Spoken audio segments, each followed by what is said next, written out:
So here we are, you and me in my 50s and you probably younger than me. But here we are, and we've walked this journey and we've gotten to this point through this interactions with our family and our social world, navigating and making big choices along the way that ended up here.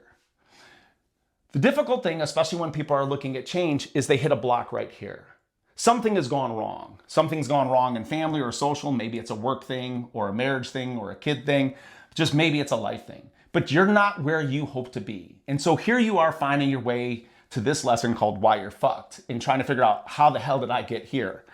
So when I'm working with people in recovery, this is a very easy lesson to teach because nobody plans to be an addict. Nobody plans to be in a position where they're in recovery.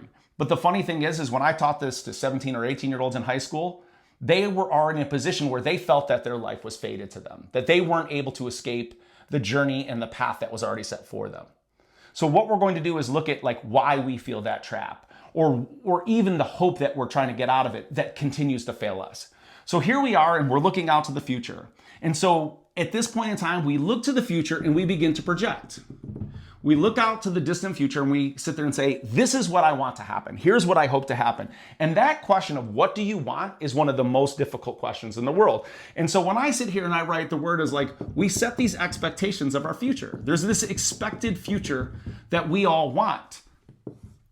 And for a second, I'd like you to pause and kind of think, what do you want for you? If you sit there honestly and genuinely sitting in that seat right there, watching this video, you're looking ahead and I'm like, what do you want? Now, I've asked that question to people, and more often than I would expect, many people will just break into tears. Because when you ask them what they want, that's a painful realization. One, they either don't know what they want, or two, the fact is they've tried to go for what they want and they fail. So why would I want if I'm gonna fail? One of the very common themes and stories is I've tried, I failed, so why would I try again? And so when I ask people, what do they want for their future? This is a very difficult thing because one, we're now walking in the unknown. We can look back at our past and our social and our family situations and go I get this because this is known to us. But this out here, this is the unknown. This is where we want to hope and believe that things can get better. But here we are stuck right here. So I'm going to give you my top 3 answers. Since you're not here with me, I'm going to predict that one of your answers of what you want will fall within one of 3 categories. So here comes my predictive mind, because these are the most common questions at any age or answers to this question that I get. The first one, people just want to be happy. I look at my life and I want to be happy. Now that can be a positive or an anti-negative. And what I mean by that is happiness can just be man, I want to spend time with my family. I want to spend time with my life. I want to love what I do in my career. I just want to be happy. But also, sometimes people see happiness as as the anti-negative, which is I'm just tired of being tired. I'm tired of being frustrated. I just don't want to feel sad anymore. So I just want to find happiness because it's not where I'm at. So it's there. So it can be this aim up of this positive. I want to have a life where things get better. Or it's I'm sick that this road to here has been very difficult. And let's be true. There's none of us get to here without pain. Nobody.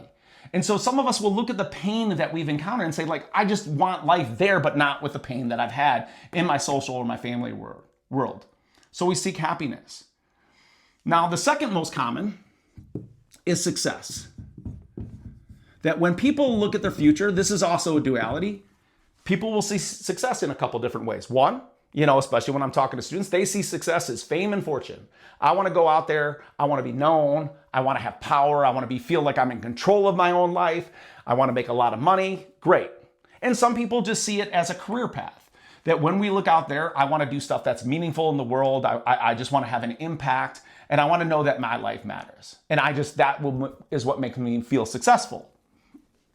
And those two dominate. One that pops up, especially as we get older, and when I work with older people, is this third one. But I've seen this among students as well. And that is the idea, I just want to be content. Happiness is great. Success is cool. That's wonderful. But it's this idea of being at peace with myself, that I just want to wake up and not be stressed about the day. And if you look at the statistics today, we are not achieving any of those 3. We have a world that despite politics, we just look at people in their inner core, they're struggling with happiness. They're struggling with believing that their future is better than the past, especially students. And they're really struggling with how do I find contentment in my life? So we will double down and we'll think, hey, I've been through this, I've been through these things, I'm here, and I've got to find a way for me to find that path, knowing that that's a very difficult place for us to reach. This is where things go difficult. As I mentioned earlier, one of the classes I taught was called survival. The very first lesson that I taught in survival was psychology of survival. People think when they get lost in the woods, if you have them rank, like, what do you have to solve if you got lost out in nature? The very first thing they tend to go to is hunger, because, we all got to eat. But they also think like bears are going to eat them. So as we go along our path, we think like, okay, what are the dangers that are out there? What are the obstacles? What are the bears? And where is the hunger going to come in? And that fear leads us down this path. But the funny thing is, it's the fear itself that will cause us to like really get tripped up in nature. Because when we're going along a path and we're in one place, and that's where we thought we were going to be, let's say you're walking along a trail and you're going out into the woods, and then all of a sudden you find out that you're somewhere else. That feeling right there is the feeling of feeling lost. We feel lost in that moment. That's not where I'm supposed to be. And the funny thing is when we're kids, we experience the same thing. You're walking through the market or a mall or something, and you're walking with your mom, and all of a sudden your mom's not there. Now you're like, you're not in a supermarket filled with, Cocoa Puffs. You're in a place where everyone could kill you. And now also as a kid, you're like, what is this place? And so you run in terror or stand there and cry because you're going to be overwhelmed with fear, because your brain is telling you that you're in danger. And that's the freeze response. We'll feel stuck, that something is not changing. And so when we feel lost, when we're going on in our life and something goes wrong, our first reaction mentally without our control is fear. Every one of us has had this experience. I thought I was going to get into Michigan State. I got a rejection letter. Fear. Where am I at now? You think your marriage is going to go one thing. You thought this was the one. You think, you're up next for the promotion, but someone else gets promoted. You're like, all of a sudden, where am I? It's that feeling of like, what is this? And that's the feeling of fear. Many of us sitting right here, right now, are going to know that. As I bring up fear, you know right where you're afraid. You know right where in your life you're not on the track that you expected to be. Because who we are at 18 or 26, when we're looking at this is not where I'm supposed to be. Where is this? And who am I now? And so we are battling with this. And for many, many, many people, this is actually way more dramatic than that. Right? For an addict, right? There's no way an addiction is planned. Or for a broken marriage or a broken family. Like, that's not planned. Someone says something to you, someone you love and trust, and they betray that trust. Now you're in fear. Because what is this? What world is this? And what am I supposed to do with that? Now, when we hit that point, we're pretty optimistic and pretty smart, especially as when we're younger. We're like, okay, let's double down and let's get back on track. So what we do is we aim back at our expectations. I start a diet and then I fail on the diet, and all of a sudden I'm like, okay, I put on a few more pounds. I've got to get back on track and do what I was doing before that worked.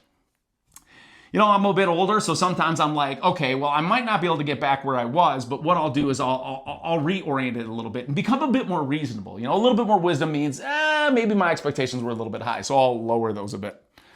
But the truth of the matter is even as we reorient our aim from this place of fear, what happens is this begins to track, that we still continue down this path because life doesn't stop throwing punches. So as we move forward, life keeps on happening. God, I was really trying to save this money and then my car broke down. Just happened for me. It's like, okay, I thought I was finally getting ahead and then a medical situation arrives or a work structure happens, like restructuring happens, but all of a sudden we're thrown in fear. And we can see it all around us that people are going from fear and all of a sudden life continues to go and it just seems unfair. But your natural emotional response after fear is actually called sadness or grief. For some people, this hits a point of depression where all of a sudden we feel like we're all alone in this because, we want to talk to people, but who wants to hear my shit about how I'm afraid and how I feel like I'm lost in life? Because really they're out there on Facebook and their life looks great. But if you sit down for 10 seconds, they're going to feel the same way.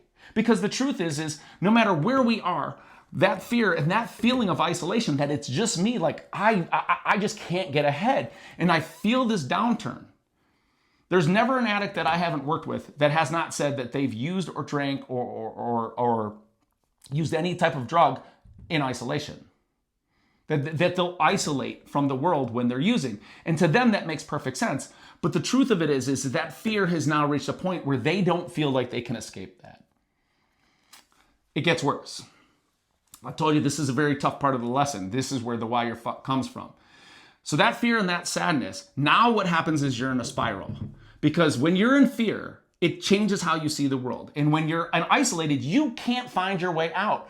You might be doing your best to put out to the world that you're doing okay, but the truth of the matter is you're really not feeling that.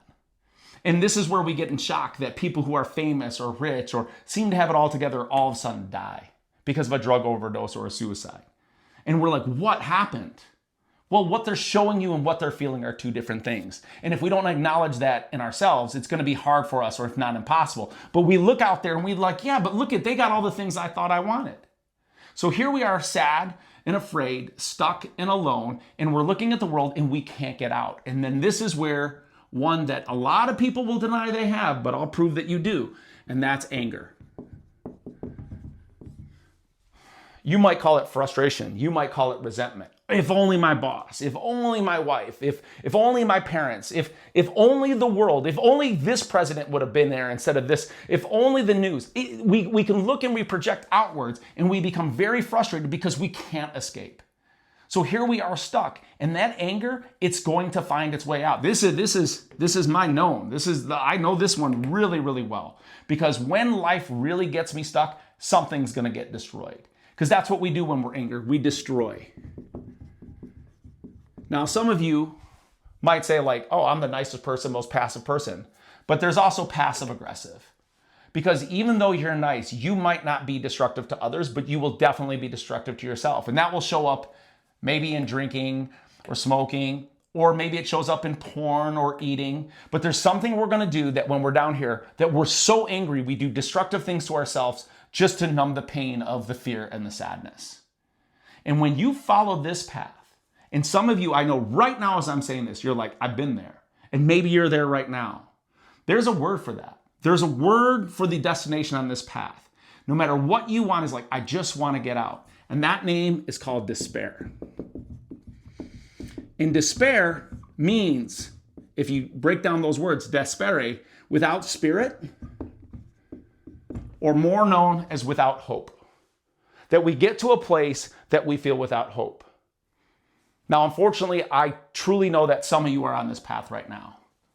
That life isn't as expected. That you've walked along this path of expectation, seeking happiness, success. If I can meet the right person, if I could just make enough money, if I could just pay off this bill, if I could just.